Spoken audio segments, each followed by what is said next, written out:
Hi, and welcome to another show of Successful Living. I'm your host, Paul DeBellis. You know, the economy, it's in the tank right now. It's no secret. We're all getting all stressed out. People are losing their jobs left and right. But I'm here to tell you there is a solution to the problem, and there are ways to cope with stress. And today, I have the pleasure of having a great guest on our show, Dr. John Bartemus. He's a chiropractor. And Dr. John, welcome to the show. Thank you. Glad to be here. Now, as I said, people are really getting stressed out today. And what suggestions can you give the viewing audience to help cope with some of these stressful situations? My number one answer to decreasing stress would be accountability, Paul. And that's something that's lacking today across the board in our country. But specifically accountability in your daily lifestyle choices in terms of health, in your diet, in your form of exercise, and in your mental attitudes. And when you take responsibility for your own life and your own health, then you can avoid the chronic diseases that are pandemic in our society today and save a boatload of money on healthcare expenses at the same time. Now, what specifically can we look at? I mean, is it diet that we need to change, or? Diet, for sure, all three of those. Dietary changes we need to make is we should really focus on a few food groups and leave a couple food groups out. So the food groups we should focus on in our diet would be fruits and vegetables, nuts and seeds, and your grass-fed meats. And then we should avoid or minimize dairy and grain as much as possible. Can you get into more specifics so we can know exactly what you're talking about? I mean, we all know what fruits and vegetables are, Sure. But specifically, can you talk about what fruits are beneficial, which ones maybe we should stay away from that really aren't too beneficial? You know, Sure. Same with the vegetables. Can you really dig in deep? Because I think our viewing audience really wants to know what to eat and what not to eat. Sure, yeah. As far as fruits and vegetables go, there really isn't a fruit or vegetable that's bad for you. As long as they are from nature, the whole food variety, as close to raw as possible, they're going to be good for you. The more you go into pesticides and herbicides and taking the plants away from their natural growth, the more dangerous they become. But if you're choosing between a fruit and a vegetable or a pasta dish, the fruit and the vegetable should win every time, whether it's conventionally grown, organically grown, what have you. Okay. Can you name off some of those? Sure.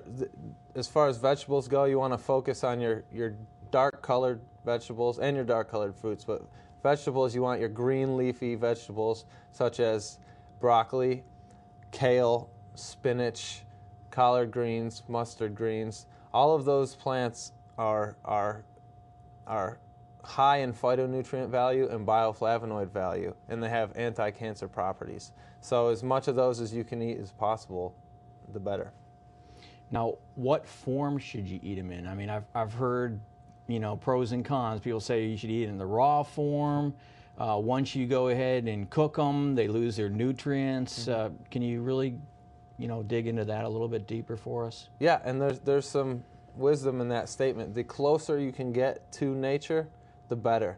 So, for example, broccoli. If you're eating broccoli, broccoli's most nutrient-rich format is in its raw format. So if you're eating raw broccoli versus steamed broccoli, the raw broccoli has more nutrients.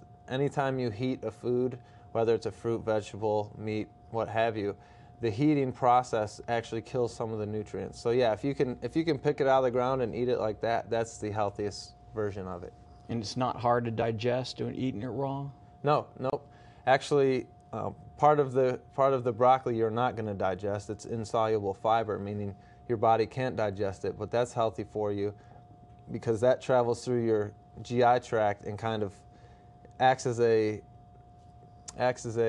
toilet brush, for lack of a better term, and it goes through your GI tract and just pulls the junk out there with it. So kind of detoxifying you. And that's why fiber is good for you, because fiber goes through and pulls out the junk with it and detoxifies your intestine.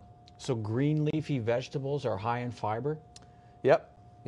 green leafy vegetables, your cruciferous vegetables like broccoli, cauliflower.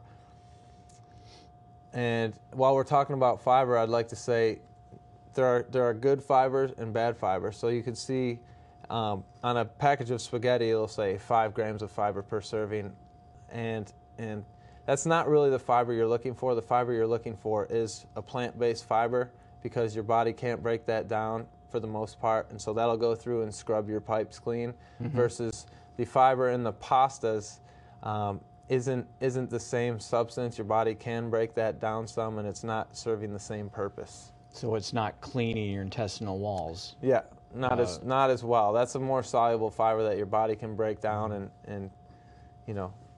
Specifically spinach. Because I'm kind of fat, I like spinach. Sure. But I've always heard it's really hard to digest. Is that a fallacy? No. Spinach, any plant that you eat, plants in their cells have a cell wall that our bodies don't digest. So you'll notice if you eat a lot of green leafy vegetables, you may pass a good amount of those, and that's good because that's cleaning your pipes. But also from spinach, it's a great source of iron. It's a great source of calcium. It's a great source of other vitamins and minerals that you won't get if you're not eating it, and you're not getting the value of those natural vitamins and minerals out of the synthetic vitamins and minerals that are added to prepared foods or restaurant foods. This has been a great insight, Dr. John. I'm glad you were on our show today, and I'm going to have you come back, because I'm sure the viewing audience would love to have you come back and to share some more of your insight, because we all want to be healthy. Yeah. Because if we're not healthy, we can't be productive. Right. We can't live productive lives. So I just want to thank you for coming on the show. Thank you. I appreciate it. Right. So until next time, this has been another great show of successful living, and I hope you took from this what I took from it. But the important thing is that you apply it in your life and you see the benefits, because that's what it's about, living a successful life in every area of your life. Until next time, I'm Paul DeBellis. God bless you guys. This is another season of Successful Living. Thank you. Appreciate it.